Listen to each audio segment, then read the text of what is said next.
নমস্কাৰ, মোৰ নাম চন্দন দাস। মোৰ ঘৰ পালপাৰা উদয়নগৰ, ৱাৰ্ড নম্বৰ 25। তো এইবাৰ মই নিৰ্বাচনত নিৰ্দলীয় প্ৰাৰ্থী হিচাপে মই মনোনয়ন দাখিল কৰিম আৰু মোৰ এটাই প্ৰাৰ্থনা যে মই আপোনালোকৰ সহায় সহযোগিতা বিচাৰোঁ আৰু মই জানি আমাৰ বঙাইগাঁওবাসী ৰাইজক সহযোগিতা কৰিব পাৰোঁ। মেইনলি আমাৰ বঙাইগাঁও টাউন ৰাইজৰ ডেভেলপ সমস্যা যিটো আমাৰ সমস্যা সেইটো আমি সমাধান কৰিব পাৰোঁ। সেইটোৰ কাৰণে মই এবাৰ নিৰ্বাচনৰ কাৰণে নিজকে সাজু কৰি আছোঁ। আপুনি কি ইছ্যু লৈ নিৰ্বাচনত অৱতীৰ্ণ হ'ব? মই মেইনলি আমাৰ বঙাইগাঁৱত যিবিলাক ৰাস্তা ঘাট উন্নয়ন, তাৰপিছত আমাৰ মেইনলি হয় যেনেকৈ আমাৰ বঙাইগাঁৱতে আপোনাৰ মিউজিক স্কুল এটা, তাৰপিছত যি বস্তু আমাৰ বঙাইগাঁৱত কলা সংস্কৃতি এইবিলাক বস্তু লৈ কিনে মই আগবাঢ়িব বিচাৰোঁ। আপোনাৰ বৰ্তমান কেনেকুৱা চলিছে নিৰ্বাচন প্ৰচাৰ?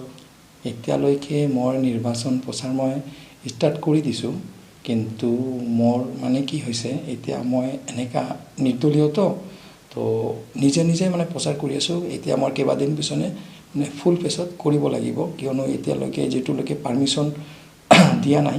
তো সেইটোৰ কাৰণে মই ষ্টাৰ্ট কৰিম, সেইকাৰণে মই আপোনালোকক আজি মাতিছোঁ।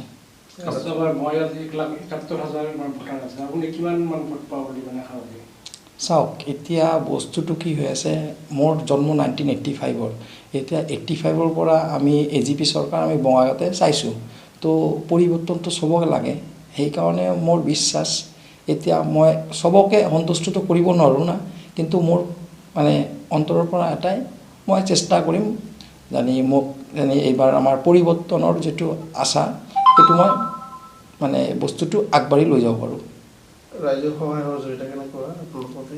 ৰাইজৰ সহায় সহযোগিতা মই অলৰেডি মোৰ যিবিলাক চিনাকি মানুহ চবক মই এটাই বস্তু কৈ আছোঁ যে মেইনলি কি হয়, ৰাইজে চবে চাই আছে আজিকালি ডিজিটেল যুগ, মানুহবিলাকে বিচাৰ বিবেচনা নিজৰ যিটো বিবেক চাব, সেই হিচাপে মানুহবিলাকে ভোট দি কিনে যাক ভাল লাগে তাকে ভোট দিব। তো মেইনলি এতিয়া আমাৰ ডেট নিৰ্বাচনৰ এতিয়ালৈকে ডিক্লেয়াৰ কৰা নাই।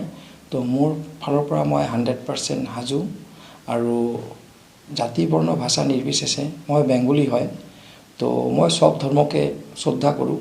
তো চব ধৰ্মৰ মানুহবিলাকক মোৰ এটাই অনুৰোধ যেনে আপোনালোকে মোক অলপ সহায় কৰে, যেনে মই বঙাইগাঁৱত অলপ আপোনালোকৰ উন্নয়নত কৰাৰ কাৰণে মোক আপোনালোকে ভোট দি কিনে জয়যুক্ত কৰে।